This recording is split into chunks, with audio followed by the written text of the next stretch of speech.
Horse మనం ఎంత కంట్రోల్గా పెట్టుకుంటే చూడండి, ఇది మన మాట వింటుంది. హార్స్ ఇలా పెట్టింది అంటే మనం దీని మీద కంట్రోల్లో ఉన్నట్టు అండ్ మన వాయిస్ కమాండ్ వినడానికి రెడీగా ఉన్నట్టు. రాజా ఇటు లాగితే లెఫ్ట్, రైట్.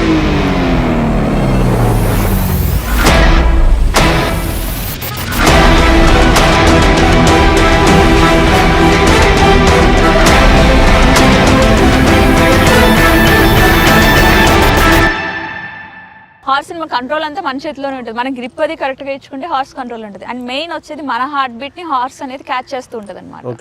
సో ఇప్పుడు భయపడుతూ చేస్తే వైబ్రేషన్స్ ఇస్తూ ఉంటుంది అనమాట. చూసారా, వైబ్రేషన్స్ ఫోకస్ చేయండి, మీకు తెలుస్తూ ఉంటుంది. భయపడుతూ ఇస్తే ఆ వైబ్రేషన్స్ ఇస్తూ ఉంటుంది. సో మన టచ్ని కూడా ఫీల్ అవుతుంది యాక్చువల్గా. అదే అవతార్ సినిమాలో, మన మిరాయి సినిమాలో కూడా వాడు యాక్చువల్గా బాడీని టచ్ చేస్తే అది యాక్చువల్గా దాన్ని బట్టి బిహేవ్ చేస్తుంటుంది. సో ఆ type. Like, subscribe, press the bell icon.